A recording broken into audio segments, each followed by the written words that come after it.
Ladies and gentlemen, permit me, please, to claim your attention for a moment. In the words of Winston Churchill, in the Second World War, every bond between man and man was to perish. Crimes were committed by the Germans under the Hitlerite domination to which they allowed themselves to be subjected, which find no equal in scale and wickedness with any that have darkened the human record. The wholesale massacre by systematized processes of 6 or 7 millions of men, women and children in the German execution camps exceeds in horror the rough and ready butcheries of Genghis Khan, and in scale reduces them to pygmy proportions. Deliberate extermination of whole populations was contemplated and pursued by both Germany and Russia in the Eastern War.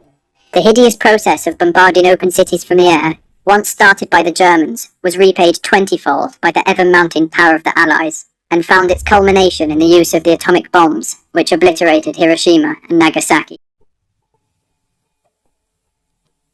It was a simple and noble policy to keep Germany disarmed after the struggle of the First World War, and the victors sufficiently armed in vigilance. But errors were soon made. America's failure to enter the League of Nations, the weakness and lack of resolution of Western democracies to confront the growing strength of the fascist dictators in Germany, Italy and Japan, and the economic turmoil that allowed these events to spark and build. Upon reflection, it is all too easy to see and understand how this tragedy could have been avoided, but for those in power at the time, they failed all too well to see the gathering storm that confronted them. The origins of the Second World War can be found within the confines of the Palace of Versailles. Germany's surrender in the First World War was a shock to both the international community as well as to its people. Militarily, Germany had been successful on the Eastern Front. Troops were deep within France, and Germany itself was untouched. However, on November 11, 1918, at 11 a.m., the 11th hour of the 11th day of the 11th month, a ceasefire came into effect. An armistice had been signed, and the war to end all wars had come to an end. The proud peoples of Germany had been defeated. The Allies, victorious after 4 years of suffering and untold casualties, wanted to see Germany pay. To ensure something like this would never happen again, an international institution was to be established, in the hope of bringing about a new world of collective security, later seen in the form of the League of Nations. In early 1919, the Germans were summoned to Versailles, not to negotiate, but rather to hear the terms they would have to implement and endure. David Lloyd George of Great Britain, Woodrow Wilson of America, George Clemenceau of France, and Orlando of Italy all attended with the aim of weakening Germany. World War I had radically altered the political European map, with the defeat of the Central Powers including Austria-Hungary, Germany, Bulgaria, and the Ottoman Empire. The German state that came out of the Great War was also to experience profound change and suffer severe territorial losses. Germany was to lose a portion of its eastern land, creating a new Polish state and establishing a Polish corridor between Germany and East Prussia, giving Poland access to the sea. The port city of Danzig, the largest city on the coast, was given to the League of Nations. Mabel in the Baltic was handed over to Lithuania, Alsace-Lorraine to France, and the mineral-rich Saarland was to be administered by the League of Nations for a span of 15 years, with the Rhineland becoming a demilitarized zone, providing France with additional security. The German colonies in Africa were distributed to the British and the French, and their South Pacific colonies would be given to Japan. In addition, military clauses were added to the treaty. The German army could be no larger than 100,000 troops. They were allowed no air force, no tanks or heavy artillery, and the German navy could have no more than 6 warships, with no U-boats or submarines. Insult being added to injury, a war guilt clause was placed in the treaty, making Germany accept full responsibility for the outbreak of the war, as it was only on this basis that the Allies could demand reparations. France and Britain had begun the war as creditor states, but had ended as debtor nations and wanted to be repaid. The sums being asked of Germany in reparations were many times more than was possible for them to pay, placing a severe burden on their economy, which later contributed greatly to economic instability and hyperinflation. John Maynard Keynes, the primary representative of the British Treasury at the time, said, "I believe that the campaign for securing out of Germany the general costs of the war was one of the most serious acts of political unwisdom for which our statesmen have ever been responsible. The German people believed they had been bitterly betrayed by their high command and unjustly treated by the international system, views that would later materialize throughout the 1920s and 30s.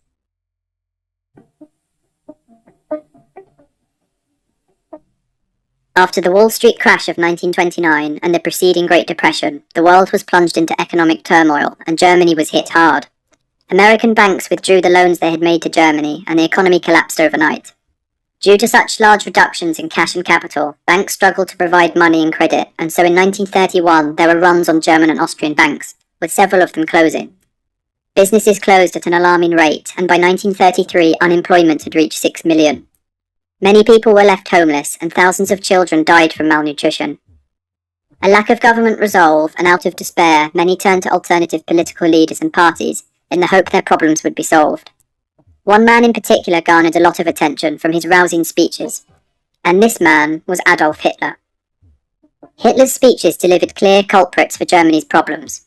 The November criminals who had signed the armistice ending World War I, the liberals and socialists who had signed the Treaty of Versailles, the communists who threatened revolution in Germany, and finally the Jewish bankers who plotted to undermine and destroy the German state.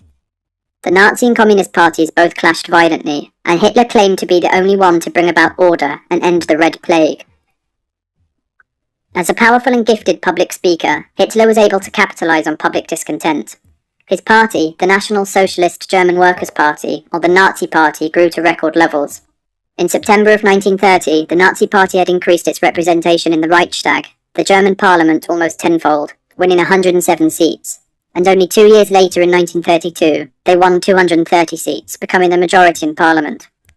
Hitler had found the failures and misery of the Great Depression to his advantage, stating for hard reality has opened the eyes of millions of Germans. In the 1932 election, Hitler also ran for president, and although he lost to decorated war hero Paul von Hindenburg, his rising popularity gave President Hindenburg no choice but to appoint Hitler on the 30th of January 1933 as Chancellor of Germany, head of the German government. Just 1 month after Hitler had been sworn in as Chancellor, a fire was started in the Reichstag by a young Dutch communist who was then used to paint all communists as the enemy of Germany. Using Article 48 of the Constitution, the Reichstag fire decree was passed that abolished civil liberties such as freedom of speech and freedom of the press. Shortly after, Hitler created a secret police known as the Gestapo, helping him to suppress any and all opposition. As Chancellor, he also tripled the size of the German military, violating the Treaty of Versailles, banned all rival parties, killed political opponents, and prohibited Jews from working, voting, and occupying public spaces. After the death of President von Hindenburg in 1934, Hitler declared himself Führer of Germany, absolute dictator.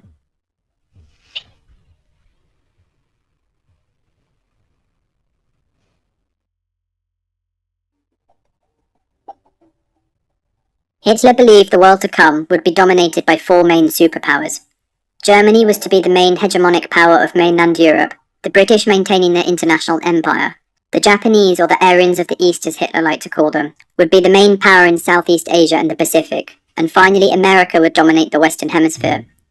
Part of Nazi support was their opposition to the Treaty of Versailles, and upon coming to power, Hitler promised to return Germany to its rightful place in the world. Hitler's objectives were clear. The economy needed to be self-sufficient, or what the Germans called economic autarky, being able to produce their own goods and not relying too heavily on imports. This was critical to withstand a British blockade to trade, a policy that had damaged Germany in the First World War. Germany would also need Lebensraum, or living space, that would facilitate the growing German population. Lebensraum was to be found in the east, and this meant Germany would have to expand into Poland, Czechoslovakia, Ukraine, and agricultural regions of the Soviet Union. For Hitler, this new German Reich that was to be created was to be racially pure, containing only the Aryan race, free of Slavs and Jews of whom would have to leave or be eliminated. And it was also Germany's mission to launch a crusade against Judeo-Bolshevism, an ideology and enemy that home took the form of the Soviet Union. A war he thought would inevitably have to happen.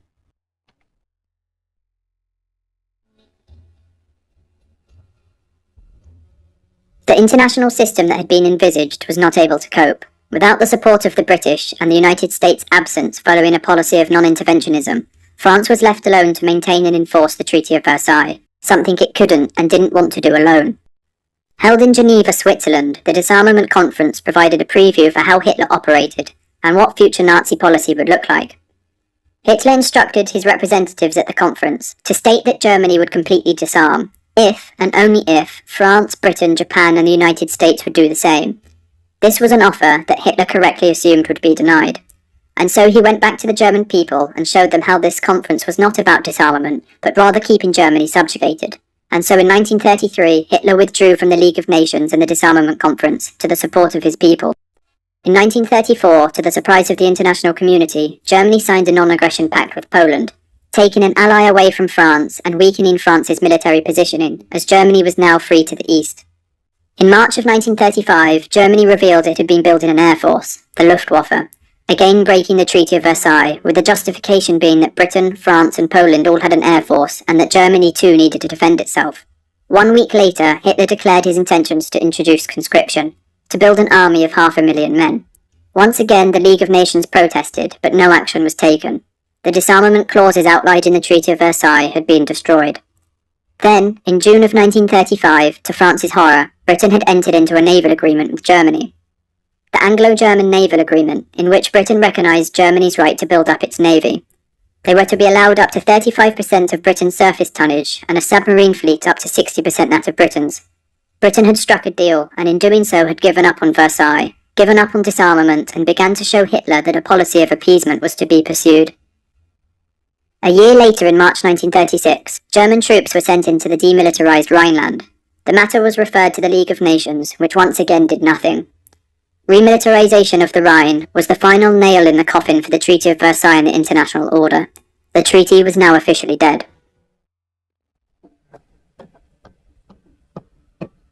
France, in response to German occupation of the Rhine, constructed a Maginot Line along its eastern border.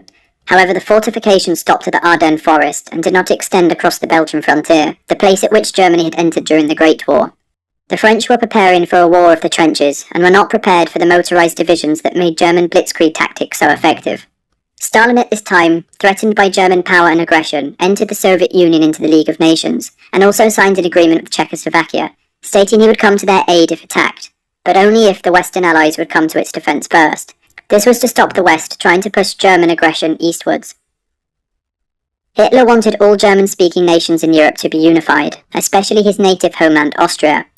Under the terms of the Treaty of Versailles, Germany and Austria were forbidden to be unified, as the Allies hadn't fought 4 years to see a large Germany.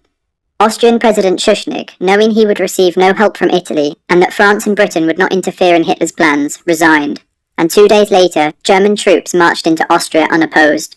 Hitler had successfully annexed Austria, under the guise of national self-determination as justification. After the successful reoccupation of the Rhineland and the annexation of Austria, Hitler turned to Czechoslovakia, of which 3 million people in the Sudetenland were of German origin. The Czech government hoped that Britain and France would come to its assistance in the event of a German invasion. But British Prime Minister Neville Chamberlain was intent on avoiding war. He made 2 trips to Germany in September and offered Hitler favourable agreements, but the Führer kept increasing his demands. On the 30th of September 1938, Hitler attended a meeting in Munich, accompanied by Britain, France and Italy, all of whom agreed that Hitler should have the Sudetenland, as long as he promised to go no further. The Soviets and the Czechs were not represented at the meeting, and realising that no country would come to their aid, Czechoslovakia were forced to surrender the Sudetenland to Germany. After the meeting, Chamberlain went to Hitler and asked him to sign a peace treaty between Great Britain and Germany, to which Hitler happily agreed. Upon his return to Britain, Chamberlain delivered his Peace in Our Time speech to cheering crowds. To people at the time, Neville Chamberlain was a great champion. The Munich Agreement had won the peace and war was averted. But from this, Hitler saw Europe as weak and unwilling to stand up to his demands. Winston Churchill, one of Chamberlain's greatest critics, said, "You were given the choice between war and dishonour. You chose dishonour and you will have war." Churchill was proven right when just half a year later, on the 15th of March 1939, German troops marched into Czechoslovakia. Once again, Hitler had broken an agreement. France and Britain then guaranteed Poland's safety, with Britain also beginning to rearm and install a highly secret radar system along its east coast. On August 23, 1939, the Germans and the Soviets signed a non-aggression pact, which sent shockwaves across the world's diplomatic community. The signing of this pact for Hitler ended the prospect of a two-front war, which allowed for a greater taking of Poland. But for Stalin, this bought him time, to rebuild the Red Army that he had purged. As the last days of summer arrived, there was a sense in Europe that war was imminent, and the sense was right. Blitzkrieg, or lightning war, revolutionized warfare, and allowed an attacker to destroy an opponent before they were even mobilized. Through the use of tanks, or panzers, German forces were able to quickly smash border defences and circle enemy troops. They were to be supported by tactical air power, the Luftwaffe, that provided close aerial support to ground operations. Using this tactic, Germany was able to quickly knock out opponents, allowing them to conduct operations without the total mobilization of the economy and society, much like the First World War had required. The First World War was one of attrition, something Germany wasn't in the current position to win or endure. This new mode of warfare, therefore, was to be one of speed and efficiency. On September 1st, 1939, Germany, with 52 divisions and over 1 million men, made their way into Poland, attacking through the north and the south, destroying the Polish armed forces. Britain responded with an ultimatum to Germany to cease military operations. The ultimatum was ignored, and so France, Britain, Australia and New Zealand all declared war on Germany, with Neville Chamberlain broadcasting the announcement on radio. The German attack was led by 5 armoured divisions, containing 300 tanks apiece, followed by 4 motorised infantry divisions, carrying their artillery and equipment, with cover provided from the air by the Luftwaffe. Believing that the invasion would be stopped by British and French intervention, the Polish were slow to mobilise and poorly prepared to face the German onslaught. Upon mobilisation, the Poles sported 1.3 million men, however possessed outdated equipment and only a few tanks, with the German armoured and motorised divisions outnumbering the Polish 15 to 1. Equipment was so scarce and outdated for the Polish that cavalry squadrons were seen to be charging heavily armoured German tank divisions. The invasion had worked with greater speed and efficiency than planned, and by September 8th, Warsaw, the Polish capital, had been reached. Once Germany had broken Polish resistance, Stalin moved troops into Poland, being keen to regain territory that had once belonged to Russia before the 1917 revolution. Poland was now to fight a war on 2 fronts, something it couldn't win, and so on the 27th of September 1939, Polish commanders negotiated a ceasefire, with the last Polish military unit surrendering on October 6th.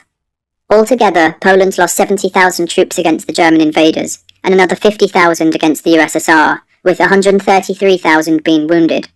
The Germans took over 700,000 Polish prisoners, and the Soviets another 300,000. 150,000 Poles managed to escape, many coming to Great Britain and enlisting in the armed forces. For Hitler, the invasion of Poland was his 3rd successful annexation of a foreign country. He had got what he wanted, and the Western powers had once again done nothing. This period became known as the Phony War, because Britain and France took no military action despite declaring war on Germany. Blitzkrieg had been a major success, and over the course of the next few months, Hitler continuously said that he didn't want a war in the West.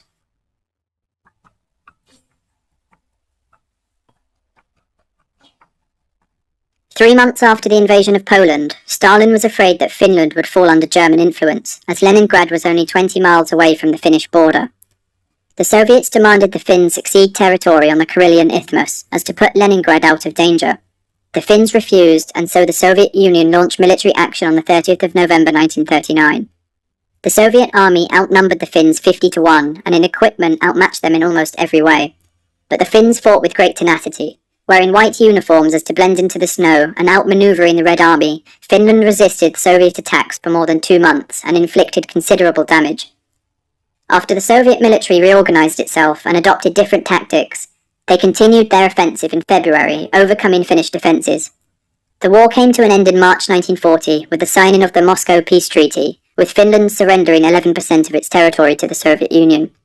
The dreadful performance of the Red Army in Finland encouraged Hitler to think that an attack on the Soviet Union would be successful, and confirmed to the Western powers that the Soviet military was not the best equipped or organised, something that wouldn't be fully tested for another 15 months with the German launch of Operation Barbarossa.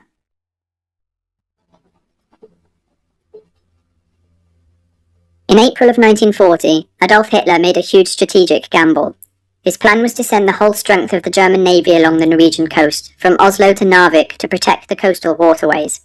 Swedish iron ore could then be safely transported to German blast furnaces, and German control of Norwegian waters would make an Allied blockade of Germany a lot harder. British discontent over the Norwegian campaign and an Allied withdrawal led to the resignation of Neville Chamberlain on the 10th of May 1940. His successor was appointed the same day, a man who throughout the 1930s had spoken out regarding German rearmament and Hitler's threat to the world, a man who went by the name of Winston Churchill.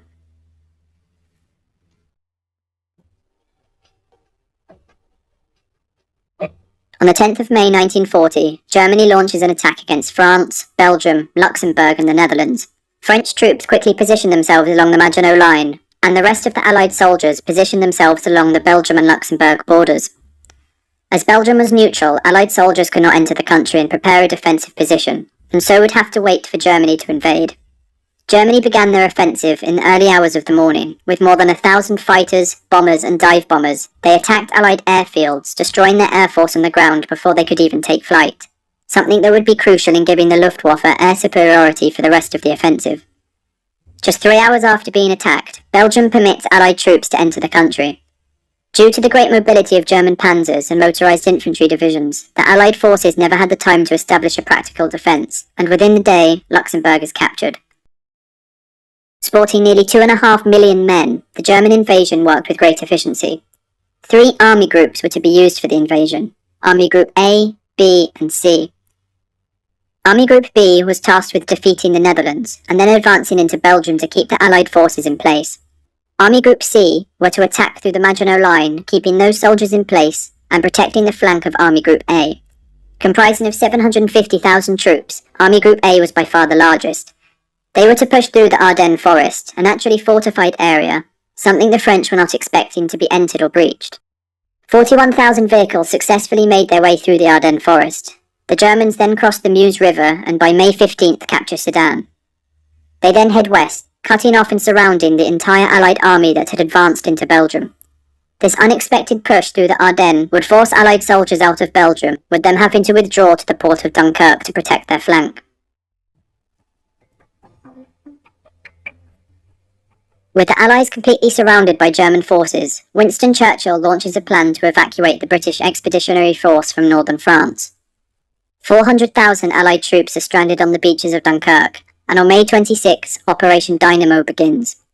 By air, the Luftwaffe constantly attack the soldiers stranded on the beaches and sink many ships, and by land, German artillery fires upon the shore. The Royal Air Force in response launches a counter-attack to protect the ships and soldiers. The beaches at Dunkirk were shallow, and even at a high tide, destroyers couldn't approach within a mile of the shore, and so the troops would have to be ferried out in small craft. On the 31st of May, hundreds of civilian vessels known as little ships make their way across the English Channel to evacuate the soldiers. Fishing boats, lifeboats, sailing barges, ferries and supply ships all do their part in bringing the soldiers home. The British Expeditionary Force had survived, but almost all of the heavy artillery and equipment was left behind. By the 4th of June 1940, 338,000 troops had been evacuated, making the events at Dunkirk a miracle and the largest evacuation in military history. The surrender of France followed some 3 weeks later, after Mussolini declared war on France and German troops marched into Paris, sealing France's fate. In just 6 weeks, from the 10th of May 1940, German forces conquered France, Belgium, Luxembourg and the Netherlands. By the end of June, Hitler dominated the European continent, with victory on a scale never seen before. What Germany hadn't accomplished in 4 years in the Great War had taken Hitler just 35 days, which has later become known as one of the most remarkable military campaigns in history.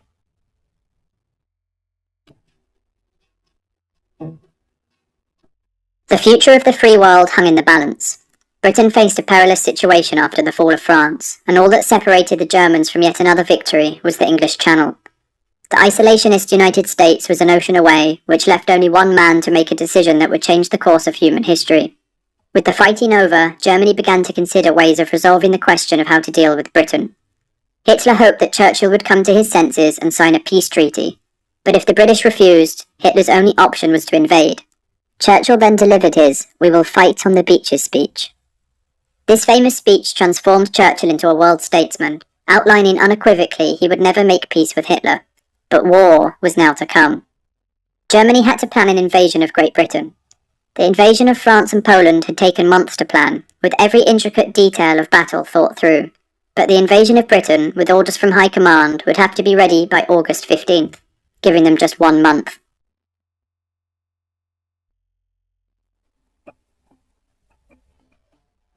The British began to dig in. Coastal defences were constructed across southern England, signposts were removed and replaced to confuse invaders, fields were laced with barbed wire to deter airborne troops, and a home guard was established full of those who were illegible or too old to fight. Meanwhile, Hitler began his plan for the invasion of the British Isles, codenamed Operation Sea Lion. 20 divisions were to be deployed on Britain's south coast through the use of amphibious landing craft. However, the English Channel wasn't easy to cross. The Royal Navy was still the largest in the world, and despite empire commitments, Britain's home fleet of ships still far outnumbered the German Navy. The German naval chief, Admiral Erich Raeder, didn't believe he could seize the English Channel for long enough to get the German army across. For a successful invasion of Britain, therefore, Germany would first have to gain control of the sky. The Luftwaffe far outnumbered the Royal Air Force. In June of 1940, the British had less than 700 operational fighters, against 2,600 German fighters and bombers. The odds were daunting. Both sides sported some of the most advanced planes of the time. The British with their Supermarine Spitfire and the Hawker Hurricane, which shot down the most German planes. These were up against the German Messerschmitt Bf 109, and these were to be used to escort German bombers. The use of radar was crucial to the British during the Battle of Britain, and was the world's first integrated air defence system. Placed along the south and east coasts of Britain, these tall masts could pick up aircraft at a range of 120 miles, giving their distance, direction, height, and numbers. This information would then be sent to RAF Fighter Command, run by Air Chief Marshal Hugh Dowding, and the closest RAF airfields would then be alerted. On the 10th of July 1940, the Luftwaffe began to attack shipping travelling across the English Channel, but this was not their main aim. General Goering, head of the German Air Force, focused the German assault on destroying the RAF in the sky, their airfields, and aircraft production factories. When the initial assault was launched, airfields were heavily bombed, but none had been put out of action. British radar gave them plenty of warning, and were able to shoot down the enemy planes in long-lasting dogfights that would consume the sky. The Luftwaffe had lost 46 aircraft to just 12 British. 2 days later, Goering launched the largest attack of the whole battle. On August 15th, waves of German bombers destroyed British airfields. 42 British fighters had been destroyed, at the cost of 90 German aircraft. Over the next 12 days, Goering's plan continued, and fighters on both sides were suffering. The Royal Air Force were exhausted, and the German fighters were demoralised, as the British seemed to always be waiting for them. But British losses soon began to rapidly increase. Many men died, and planes and airfields were being destroyed at an alarming rate. If the battle continued along these lines, a German victory would be imminent. Goering, realising this, began to attack at night as well. However, a major mistake was about to occur. On the cloudy night of August 24th, a group of German bombers lost their way and accidentally bombed the city of London. The following night, 81 British bombers made their way to Berlin in retaliation, an act that showed Britain could attack as well as defend. Hitler was furious and began a campaign of bombing London. On the 7th of September, German bombers attacked London's East End. 450 people died and thousands of homes were destroyed. But this was a crucial mistake. By focusing on London rather than the airfields, RAF bases were relieved of pressure and had the time to repair and rebuild their aircraft. 1 week later, on the 15th of September, on what became known as the Battle of Britain Day, the Luftwaffe embarked on an all-out attack against London, which they believed would break Fighter Command's resistance and pave the way for a successful invasion. The RAF successfully fought the incoming wave of Luftwaffe formations, destroying 61 aircraft, the highest losses the Luftwaffe had suffered for over a month, with the RAF only losing 31 aircraft. The 15th of September can be seen as an overwhelming and decisive defeat for the Luftwaffe. They had failed to gain air superiority over Great Britain, and on September 17th, just 2 days later, Hitler postponed Operation Sea Lion. With the help of foreign pilots, especially those of Poland, France and Czechoslovakia, the Royal Air Force were able to repel a Nazi invasion. To show his appreciation to all those who fought, Churchill said the following: "Never in the field of human conflict was so much owed by so many to so few." With the invasion of Britain no longer possible, Hitler turned his attention eastwards. Germany was now to focus on the largest military operation in human history, Operation Barbarossa, the invasion of the Soviet Union.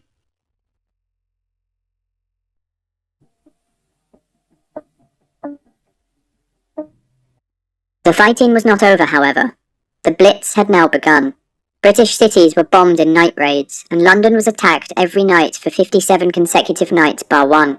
And on November 10th, 1940, a 14th century Gothic cathedral in Coventry was obliterated. Children were evacuated to the countryside, and people living in London spent most nights sleeping in air raid shelters or in the London Underground. A blackout was enforced after darkness, where all sources of light had to be covered up, as to prevent the Germans from seeing where towns and homes were located. Over the course of the Blitz, which lasted 8 months and 5 days, just under 2 million homes were destroyed, and 40,000 civilians were killed, with 87,000 being seriously injured. But most importantly, the bombing had failed to demoralise the British into surrender.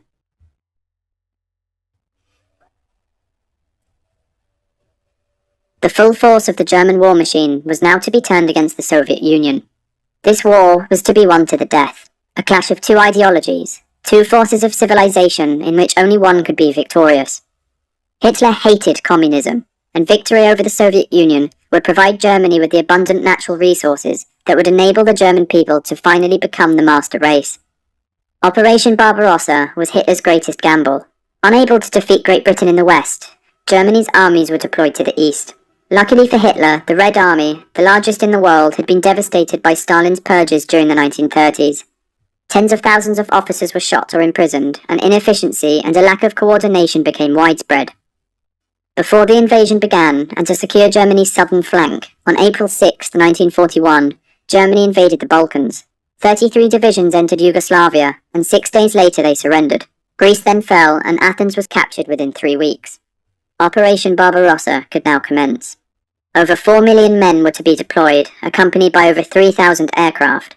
3 divisions were also to be used, much like the invasion of France. Army Group North would push through the Baltic states and seize Leningrad. Army Group Center was to advance to Moscow, and Army Group South would occupy the Ukraine. The Red Army was far larger. They had 2 million men along the Western Front, and millions more in reserve. They also sported 20,000 tanks against Germany's 6,000, although they were older and less advanced. Germany versus the Soviet Union would therefore be a war between superior technology and speed versus sheer numbers. On June 22, 1941, the operation began at 3:15 a.m. The Luftwaffe attacked Soviet airfields while the ground invasion commenced. Hitler's panzers then pushed forward and within 2 days had penetrated more than 50 miles. The Red Army was no match, and tens of thousands of Soviet prisoners were rounded up. As July came, Blitzkrieg was successful as ever. Within a week, the panzers were at Smolensk, only a few hundred miles away from Moscow. It was here that the tanks would rest, so the rest of the army that often relied on horse-drawn carriages could catch up. Prisoners that had been captured along the way also began heading west to captivity, in which 2.5 million men would never return. Meanwhile, the German advance in the south was having troubles, and so Hitler ordered Army Group North to swing south to Kiev to provide help, to which his generals heavily objected. It would turn out to be a disastrous decision. Soviet manpower seemed to be endless, and the halt at Smolensk allowed Stalin to mobilize more than 16 million troops, and a new Soviet tank was headed towards their front line, the T-34, which was faster than the Panzer Mark IV. The remnants of Army Group North surrounded Leningrad, modern-day St. Petersburg. But rather than capturing the city, the Germans decided to starve it. Starvation began, and more than 11,000 people died in November, and another 3,700 on one day in December alone. The siege lasted for more than 2 years, and by the end in 1944, over 1 million Soviets had been killed. Army Group Center now prepared for an offensive on Moscow, and on the 20th of September 1941 they began their assault. The panzers advanced, and even more Soviet troops were captured. But Stalin was determined to defend Moscow to the last. On October 8th, bad weather halted the German advance, and they were still 50 miles from Moscow. Hitler would now pay the price for sending troops south, rather than advancing on Moscow earlier on in the year. Speed that gave German blitzkrieg tactics the advantage was now obsolete.